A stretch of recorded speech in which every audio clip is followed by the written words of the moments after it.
Shalom, shalom, shalom, les bien-aimés, que le Seigneur Jésus-Christ nous bénisse. Je voudrais en ce jour témoigner de ce que j'ai retenu en lisant la parole de Dieu, selon ce que j'ai retenu en écoutant les prédicateurs à propos de la naissance de notre Seigneur et Sauveur Jésus-Christ. Il est dit dans le livre de Luc, chapitre 1, verset 26, qu'au 6e mois, l'ange Gabriel a été envoyé par Dieu pour annoncer la naissance de Jésus à Marie, la Vierge. Il est dit aussi qu'au verset 36, l'ange a dit à Marie que même sa cousine, qui est stérile et vieille, était enceinte de 6 mois. Ce qui veut dire que c'était autour du mois de septembre et que le Seigneur Jésus-Christ était né, s'il devrait naître, c'est entre le mois de mai et le mois de juin, puisque en partant de l'Égypte, excusez-moi, en partant de l'Égypte, le Seigneur a demandé aux Israélites de fêter la fête de Pâques le premier mois de l'année. Le premier mois de l'année, et la Pâques se fête aussi en avril. Donc, ça veut dire que avril est le premier mois de l'année. Donc, si avril est le premier mois de l'année et qu'on était au 6e mois, donc on prend avril, mai, juin, juillet, août, septembre. Donc, septembre était le 6e mois où l'ange est allé visiter Marie, où l'ange a dit que Élisabeth était enceinte. Donc, on suppose que c'est à partir du 6e mois de l'année que Marie aussi a eu à être enceinte, a conçu Jésus par le pouvoir du Saint-Esprit, puisqu'elle était vierge. Donc, si on veut voir, si septembre était 6e mois, c'est peut-être Jean-Baptiste qui devrait naître 3 mois après s'il est né 9 mois après. Donc, septembre qui est 6e mois, octobre 7e mois, novembre 8e mois, décembre 9e mois, d'où le Seigneur Jésus devrait naître soit en mai, soit en juin de l'année suivante. Donc le Seigneur Jésus-Christ n'est pas né en décembre. Et moi, j'ai remarqué que à chaque fois on parle de fêtes de fin d'année, il y a beaucoup de décès. Après ces fêtes, il y a beaucoup de décès, des morts par accident. Et c'était une paix que le diable a comploté avec ses collaborateurs sur terre pour pouvoir capturer l'âme des enfants, l'âme de toutes les personnes qui vont s'intéresser à ces fêtes-là. Ce n'est pas une fête biblique. Nous devons, nous chrétiens, faire ce qui est dans la Bible. Nous devons faire ce que nous avons vu les apôtres faire. Il n'y a pas de Noël dans la Bible. Donc nous ne devons pas fêter de Noël. Paraît-il que c'était une fête païenne. Mais aujourd'hui, les chrétiens ont utilisé ça comme voile pour mettre sur leur tête. Je vous en prie, je nous en prie.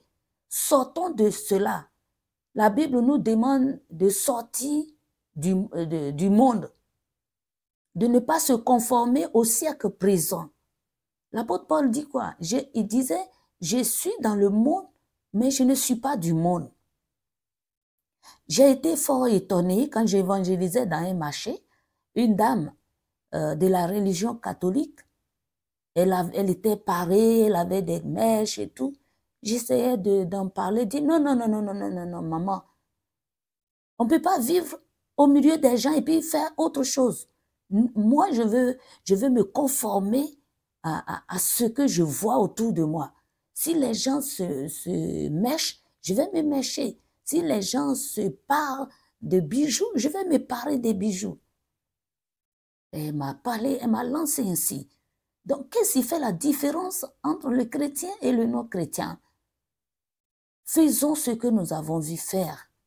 Pas des fêtes de fin d'année. Il n'y a pas de réveillon dans la Bible. Il n'y a pas de 1er janvier. D'ailleurs, même j'ai constaté, dans la Bible, on dit le premier mois, la première semaine, le premier jour. Je ne vois pas dans la Bible lundi, mardi, mercredi, jeudi, vendredi, samedi, dimanche. Je ne vois pas ces jours, le nom des jours. Je ne vois pas janvier, février, mars, avril. Mais d'où cela est quitté où? Donc, je ne vois pas de fête de Noël, je ne vois pas de fête de 31, je ne vois pas de réveillon, je ne vois pas de Saint-Valentin. Mais tout ça là, c'est diabolique. Je prie que le Seigneur nous délivre, que le Seigneur fasse que tous les chrétiens en soient conscients. Regardez un peu, ceux qui ne sont pas chrétiens, qui vendent les guirlandes ou quoi, des poupées, des cadeaux, mais ils n'en donneront jamais à leurs enfants. Le jour de Noël, là, il faut préparer pour donner à ces personnes. Ils vont refuser. Eux qui ne sont pas chrétiens, ils savent l'origine de tout cela. Alors pourquoi pas vous les chrétiens? Pourquoi pas nous chrétiens? Efforçons-nous à faire des recherches. Et on est là, on va dire, on vit dans un moment de grâce. Oh, de grâce, je nous en prie.